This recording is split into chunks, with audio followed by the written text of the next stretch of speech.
Assalamualaikum warahmatullahi wabarakatuh. Nama Adelia Oktavektin, NPM 20010200001, Program Studi Pendidikan Bahasa Arab. Yaps, pada kali ini saya akan mempresentasikan makalah saya, yaitu tentang ide dan peluang kewirausahaan. Pada materi kali ini ada 3 rumusan masalah. Yang pertama yaitu faktor keberhasilan dalam berwirausaha, yang kedua faktor penghambat dalam berwirausaha, dan yang ketiga keuntungan dan kerugian dalam berwirausaha. Yang pertama yaitu faktor-faktor pendukung keberhasilan wirausaha. Secara umum terdapat 8 faktor. Yang pertama yaitu faktor manusia. Faktor manusia ini merupakan faktor utama dalam mencapai keberhasilan. Sebab tanpa ada yang menjalankan, maka peralatan yang canggih sekalipun tidak akan berguna. Yang kedua yaitu faktor keuangan. Faktor keuangan ini merupakan faktor penunjang dan pendukung keberhasilan dalam berwirausaha. Yang ketiga yaitu faktor organisasi. Dengan adanya organisasi, maka sumber daya masuk ke dalam suatu pola, sehingga orang-orang yang bekerja di dalam perusahaan dapat bekerja secara berdaya guna dan berhasil guna untuk mencapai satu tujuan. Organisasi ini merupakan wadah kegiatan yang ada dan perlu ada agar tujuan usaha dapat tercapai sesuai dengan harapan. Yang keempat yaitu faktor perencanaan. Perencanaan usaha berfungsi menentukan dan merumuskan tujuan usaha yang diharapkan. Yang kelima yaitu faktor pengelolaan usaha. Pengelolaan usaha yang baik akan membantu tercapainya keberhasilan bidang usaha. Yang keenam yaitu faktor pemasaran. Pemasaran dapat menentukan mati hidupnya perusahaan, akan tetapi kegiatan yang lainnya tidak boleh diabaikan. Pentingnya pemasaran bagi perusahaan adalah dapat menentukan mengalirnya barang dan jasa ke tangan konsumen secara cepat dan tepat.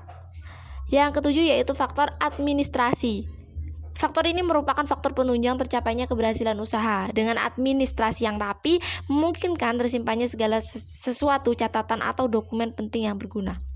Yang kedelapan yaitu faktor fasilitas pemerintah.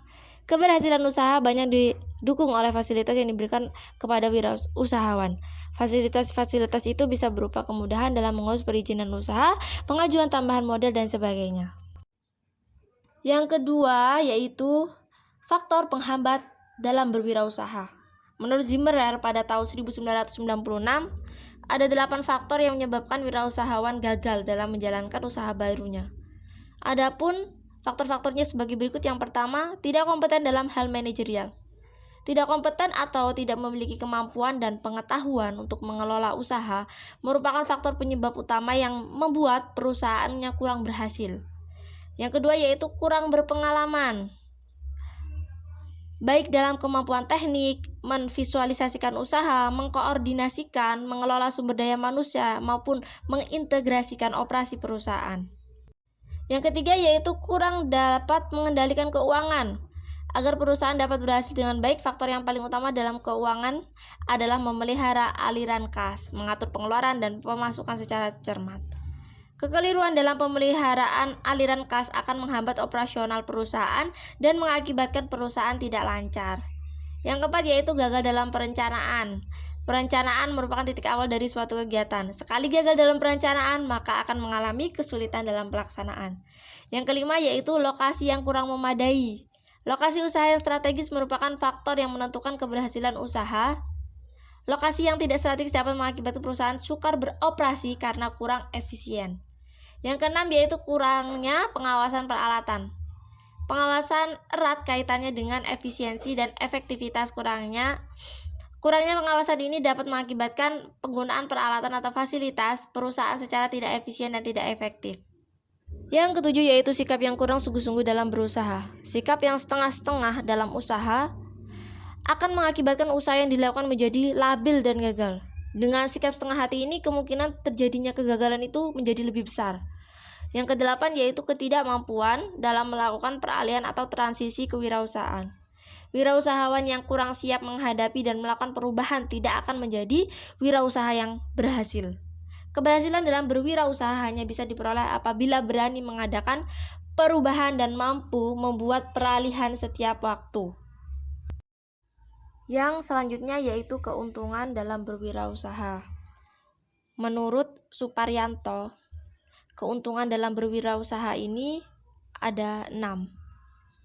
Yang pertama yaitu dapat memilih bidang usaha sesuai minat dan bakat. Nah, seorang wirausahawan ini dapat memilih bidang usaha sesuai dengan minat dan bakatnya, maka ia akan mencintai usahanya, dan jika ia sudah mencintai usahanya, maka segenap perhatian dan kemampuan akan dicurahkan demi perkembangan usahanya. Yang selanjutnya yaitu keuntungan usaha dapat dinikmati sendiri.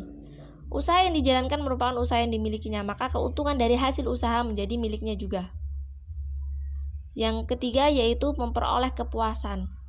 Keberhasilan mengelola usaha akan memberikan kepuasan tersendiri bagi seorang wirausahawan.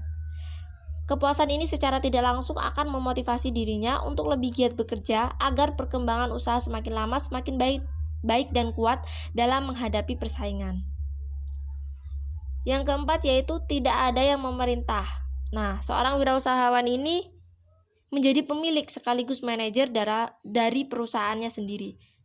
Maka ia memegang jabatan tertinggi di perusahaan tersebut, sehingga tidak ada seorang pun yang akan memerintahnya untuk melakukan tugas-tugas tertentu. Ya, ia hanya diperintah oleh dirinya sendiri, dan ia dapat memerintah orang lain yang dapat bekerja kepada dirinya. Yang kelima yaitu tidak perlu persetujuan pihak lain dalam membuat keputusan. Saat tertentu seseorang wirausahawan harus mengambil keputusan tentang sesuatu hal, misalnya keputusan untuk melakukan ekspansi dengan membuka cabang perusahaan di tempat lain, keputusan untuk mengikuti pameran produk yang diselenggarakan oleh pihak tertentu, keputusan join venture, dan lain-lain. Seorang wirausahawan ini sebagai pemilik dan manajer perusahaan dapat memutuskan semua hal tersebut tanpa harus menunggu kebijakan dari pihak lain. Kalaupun ia meminta pertimbangan dari tenaga ahli atau konsultan dengan alasan agar keputusan yang akan diambil ini merupakan keputusan yang paling baik bagi perkembangan perusahaannya, maka semua masukan dari pihak lain menjadi pertimbangan seorang wirausahawan, dan pada akhirnya dia sendiri yang akan mengambil keputusan. Yang keenam yaitu mempunyai peluang membantu orang lain.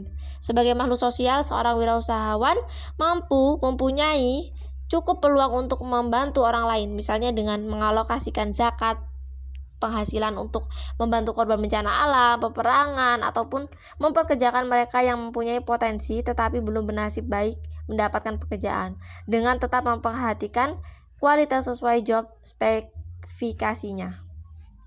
Yang terakhir yaitu kerugian dalam berwirausaha. Kerugiannya ada 5. Yang pertama yaitu jam kerja panjang dan tidak teratur. Nah, wirausahawan ini tidak menutup kemungkinan akan bekerja dengan jam kerja yang sangat panjang, mulai dari bangun tidur pagi hari sampai menjelang tidur kembali di malam hari. Waktu benar-benar tercurah kepada kepentingan usaha, apalagi jika usaha yang dijalankan ini sedang menghadapi kerugian atau sebaliknya, karena ingin mendapatkan keuntungan yang besar pada periode tertentu.